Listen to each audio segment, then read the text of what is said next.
देखिए, तेलंगाना स्टेट में तेलंगाना गवर्नमेंट की जानिब से एक सर्वे किया जा रहा है और उस सर्वे का नाम ये दिया गया है नॉन एग्रीकल्चरल प्रॉपर्टीज़ अपडेशन। और उसका एक पोर्टल क्रिएट किया गया है जिसका नाम है धरानी पोर्टल। तो इसका मकसद ये है कि जिसके पास भी नॉन एग्रीकल्चरल लैंड है उसका पूरा डेटा क्रिएट करने का एक बहाना बनाया जा रहा है। जो भी प्रॉपर्टीज़ ख़रीदते हैं या प्रॉपर्टीज़ बेचते हैं तो उसका पूरा डाटा जो है रजिस्टर डिपार्टमेंट का रजिस्ट्रेशन डिपार्टमेंट में रहता है।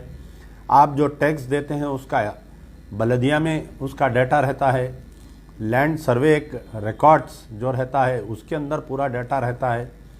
जब आप लाइट का मीटर लेते हैं तो इलेक्ट्रिसिटी डिपार्टमेंट में उसका डाटा रहता है। आप उस मकान पे अगर पानी का कनेक्शन लेते हैं, वाटर कनेक्शन, तो हैदराबाद मेट्रोपॉलिटन वाटर बोर्ड के पास आपका पूरा डाटा रहता है। तो ये तमाम यानी हर वो डाटा रहता है जो प्रॉपर्टी का होल्डर है उसका जो है जितने भी रजिस्टर्ड प्रॉपर्टीज़ है इनको पूरों को आधार कार्ड से लिंक किया गया है। आधार कार्ड में उसका डाटा रहता है। लेकिन हालिया असेंबली में अचानक से चीफ मिनिस्टर साहब ने एक ऐलान करते हुए ये कहा कि नॉन एग्रीकल्चरल प्रॉपर्टीज़ अपडेशन करने वाले हैं हम, सारा रिकॉर्ड एक जगह पर करेंगे। तो कई लोगों की नज़र से इसका नहीं गुजरा, लेकिन 1 अक्टूबर के दिन मेरा इत्तेफाक हुआ था एक बल्दिया दफ्तर को जाने का। जब मैं गया तो वहाँ पर एक फॉर्म, ये जो नॉन एग्रीकल्चर प्रॉपर्टीज़ अपडेशन का ये फॉर्म मेरे हाथ को लगा। इस फॉर्म में जो है टोटल 10 स्टेप्स है, यानी 10 कॉलम दिए गए हैं। आपके घर पे बलदिया की तरफ से लोग आएंगे। बलदिया में इतना स्टाफ नहीं है तो टीचर्स, गवर्नमेंट टीचर्स को, रेवेन्यू डिपार्टमेंट के स्टाफ को एनरोल किया गया है। आपके हर मकान पर आकर किसके नाम पे मकान है, प्रेजेंट ऑक्यूपायर कौन है, ये तमाम तफसीलात लेने की कोशिश की जा रही है। मकान किसके नाम पे है, रजिस्ट्रेशन डिपार्टमेंट में पूरा रिकॉर्ड है। आप किससे ख़रीदे, ओपन प्लाट लिए या घर बनाए, कितनी बिल्डिंग है वो टैक्स डिपार्टमेंट में पूरा है जिसकी हिसाब से टैक्स आता है। तो आया ये अपग्रेडेशन क्यों किया जा रहा है, ये डाटा क्यों क्लियर किया जा रहा है।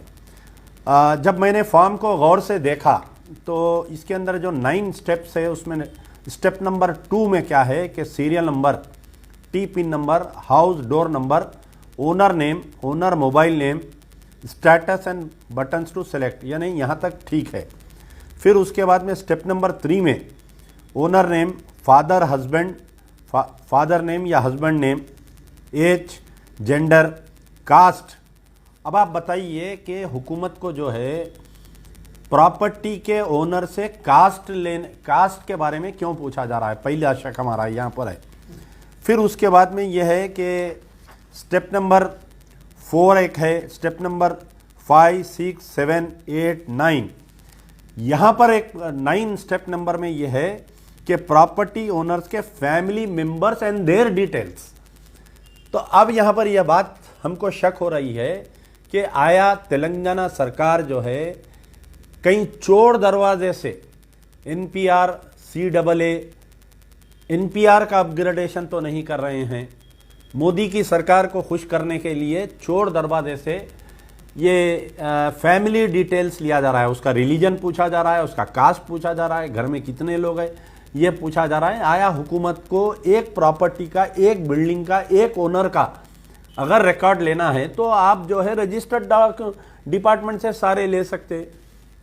अगर कोई गवर्नमेंट लैंड पे कब्जे में है, जो अगर आपका लैंड अक्वायर कर लिया है, आप उसको रेगुलराइजेशन कर रहे हैं, रेगुलराइजेशन के LRS के ज़रिए आप उसका रिकॉर्ड ले सकते। बल्दिया में पूरा रिकॉर्ड है किसकी प्रॉपर्टी थी पहले, किसके नाम पे आई। लेकिन ये नॉन एग्रीकल्चरल प्रॉपर्टीज अपडेशन के नाम पर फैमिली डिटेल्स क्यों लिए जा रहे हैं। क्या हम तेलंगाना के मुसलमान वो KCR साहब पर हम भरोसा कर सकते हैं जो शुरू दिन से बीजेपी का साथ देते आए हैं। प्रेसिडेंट इलेक्शन में आपने NDA का साथ दिया, वाइस प्रेसिडेंट इलेक्शन में आपने NDA का साथ दिया, आपके नोटबंदी में आपने NDA का साथ दिया, आर्टिकल 370 में आपने NDA का साथ दिया, ट्रिपल तलाक बिल में शरीयत में मदाखलत में आपने एनडीए का साथ दिया। 5 मुस्लिम लड़कों को इनकाउंटर कर दिए आप जुडिशल कस्टडी में। किशनबाग में 3-4 लोगों को फायरिंग में मार दिए। ये तमाम साबिका रिकॉर्ड जो केसीआर की बीजेपी की दोस्ती का है, हम क्या भरोसा कर सकते हैं। मैंने 1 अक्टूबर को ये आने के बाद में तेलंगाना के तमाम उलमा मशाइखीन को ये फॉर्म व्हाट्सअप किया कि आप लोग इसके ऊपर कोई राय दीजिए। लेकिन अफसोस की बात है, 1 या 2-3 जने छोड़कर अखबार सियासत 2 अक्टूबर के दिन बड़ी तफसील से एक रिकॉर्ड डाला है, जो अखबार सियासत का भी आर्टिकल आया, तफसील से इसके अंदर आया। हमारे मुश्ताक मलिक साहब जो जॉइंट एक्शन कमेटी के कन्वेनर है, उन्होंने ट्वीट किया और सवाल इसके ऊपर किया। लेकिन इनसे, इन 2 हजरात से हटके कोई भी इस मसले पर अपना राय नहीं दे रहे हैं। या तो इनको मालूमात नहीं है, या नहीं तो ये राय देने से डर रहे हैं। हालिया जो सेक्रेटेरिएट में 2 मस्जिदों को शहीद किया गया, इसके बाद में तो हम जो है ना तो मजलिस इत्तेहादुल मुस्लिमीन के असदुद्दीन अकबरुद्दीन पे हम भरोसा कर सकते हैं, ना तो केसीआर के ऊपर हम टीआरएस के ऊपर भरोसा कर सकते हैं। और तमाम ये जो उलमा मशाइखीन जो टीआरएस का साथ दिए थे इलेक्शन में, ये क्यों खामोश है बताइए आप। तो मेरा मुतालबा है कि जितनी वकला बरदरी है, जो मुस्लिम जेएसी वकला बरदरी है, उनसे मेरी अपील है कि इस मसले पर आप अपनी राय दीजिए।